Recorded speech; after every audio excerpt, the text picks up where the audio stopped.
여러분 반갑습니다. 저는 디지털 스토리 스튜디오의 김유석입니다. 우리가 교과서에서 이 빗살무늬 토기 정말 수도 없이 봤잖아요. 근데 볼 때마다 항상 고개를 갸우뚱하게 만드는 부분이 딱 하나 있었어요. 바로 이 밑바닥입니다. 아니, 왜 이렇게 뾰족하게 만들었을까요? 그냥 평평하게 만들었으면 세우기도 훨씬 편했을 텐데 말이죠. 이게 과연 신석기인들의 치명적인 설계 미스였을까요? 아니면 우리가 상상도 못했던 엄청난 비밀이 여기에 숨어 있는 걸까요? 오늘 그 미스터리의 실마리를 한번 같이 풀어보겠습니다. 자, 본격적으로 그 비밀 속으로 한번 들어가 보겠습니다. 제가 결론부터 딱 말씀드릴게요. 이 뾰족한 밑바닥, 이거 실수 절대 아닙니다. 오히려 당시의 환경과 기술력을 고려했을 때 와, 이것보다 더 완벽할 수는 없다 싶은 그야말로 천재적인 설계였습니다. 이 천재적인 설계에는요, 크게 세 가지 비밀이 숨어 있습니다. 바로 신석기인들이 살았던 지형, 그들이 음식을 만들던 요리 방식, 그리고 당시의 기술 수준, 이 세 가지예요. 자, 하나씩 자세히 뜯어보겠습니다. 첫 번째 비밀은 바로 지형입니다. 이 빗살무늬 토기가 주로 발견되는 곳, 서울 암사동 유적처럼 대부분 강가나 바닷가였죠. 그러니까 신석기인들의 삶의 터전은 부드러운 모래땅이었다는 겁니다. 자, 한번 생각해 보세요. 이런 곳에서 바닥이 평평한 그릇은 툭 치면 넘어지기 쉽지만 밑이 뾰족하면 어떨까요? 그냥 모래에 푹 꽂아두면 끝입니다. 모래땅이 그 자체로 완벽한 천연 거치대가 되어준 거죠. 와, 정말 환경을 기가 막히게 이용한 지혜 아닌가요? 두 번째 비밀은 요리 방식에 있습니다. 그 당시엔 땅을 파고 토기를 묻은 다음에 불을 피워서 음식을 익혔단 말이죠. 바로 이럴 때 뾰족한 바닥이 진짜 진가를 발휘합니다. 불의 열기가 뾰족한 끝으로 싹 모여서 그릇 중심부까지 아주 깊고 고르게 전달되는 거예요. 덕분에 그릇 안에 있는 내용물이 효율적으로 순환하면서 음식이 골고루 그리고 훨씬 맛있게 익을 수 있었던 겁니다. 그야말로 최고의 열 효율을 위한 맞춤형 디자인이었던 거죠. 마지막 세 번째 비밀은 바로 기술입니다. 이게 참 재밌는데요. 놀랍게도 그 당시 기술로는 평평한 바닥을 만드는 게 훨씬 더 어려웠다는 거예요. 흙을 구울 때 평평한 바닥의 각진 모서리는 열을 견디지 못하고 쉽게 쩍쩍 갈라져 버렸거든요. 반면에 뾰족하거나 둥근 형태는 외부의 압력을 골고루 분산시켜서 훨씬 튼튼하게 버틸 수 있었던 거죠. 그러니까 만들기도 더 쉬우면서 내구성까지 챙긴 당시 기술적 한계가 만들어낸 가장 똑똑한 디자인이었던 겁니다. 그럼 신석기 시대의 모든 토기가 다 뾰족했을까요? 정답은 아니옵니다. 이것도 지형에 따라 달랐어요. 한강 유역처럼 부드러운 모래땅이 많은 중서부 지역에서는 뾰족밑 토기가 대부분이지만 단단한 안반과 자갈이 많은 남해안 지역에서는 보시는 것처럼 바닥이 평평한 토기도 함께 발견됩니다. 토기 바닥 모양이 그 지역의 지질학적 특성까지 알려주는 그야말로 땅의 기록인 셈이죠. 자, 이렇게 해서 밑바닥의 비밀은 풀렸습니다. 근데요, 아직 끝이 아니에요. 이 토기의 상징과도 같은 빗살무늬.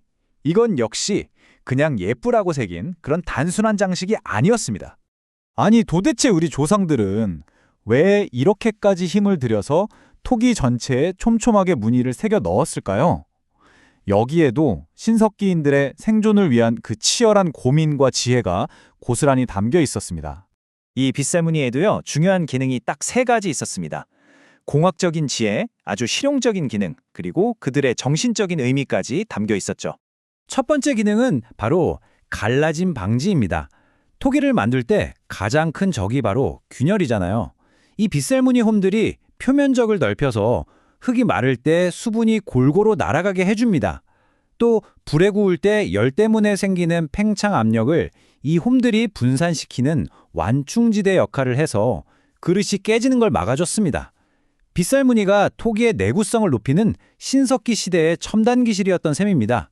두 번째 기능은 아주 직관적이에요. 바로 미끄럼 방지 기능이죠.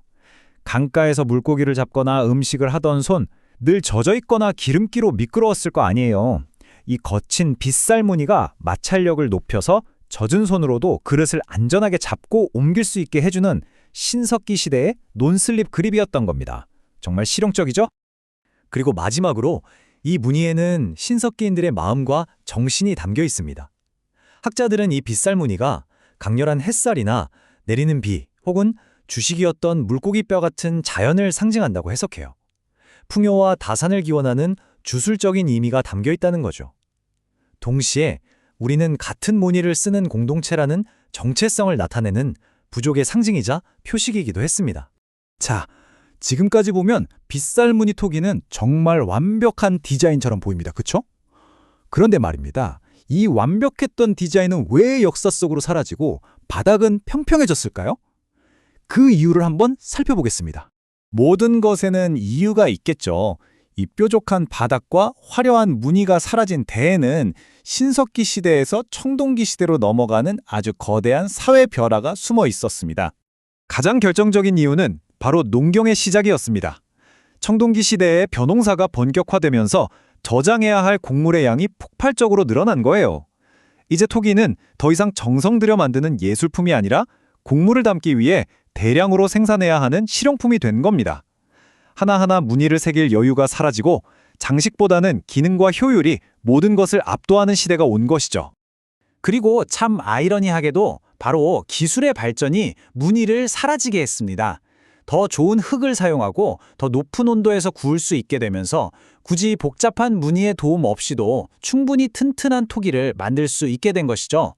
여기에 사람들의 주거지가 강가를 떠나 단단한 평지나 언덕으로 옮겨가면서 더 이상 뾰족한 밑바닥이 필요 없게 되었습니다.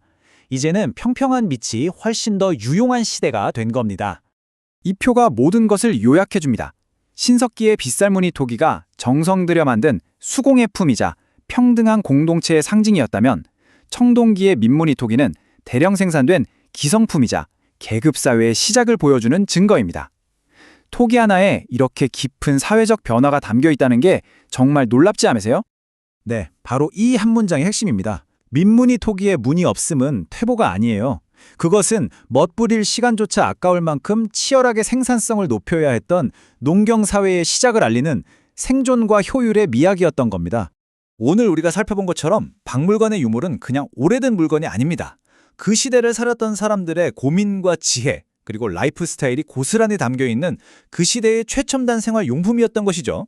마지막으로 질문 하나를 던지면서 이 이야기를 마무리하려 합니다. 먼 훗날 한 8,000년이라는 시간이 흐른 뒤에 미래의 인류가 지금 우리가 쓰는 스마트폰이나 텀블러를 발견한다면 과연 그들은 이 작은 물건들 속에서 21세기를 살았던 우리의 어떤 고민과 라이프 스타일을 읽어내게 될까요?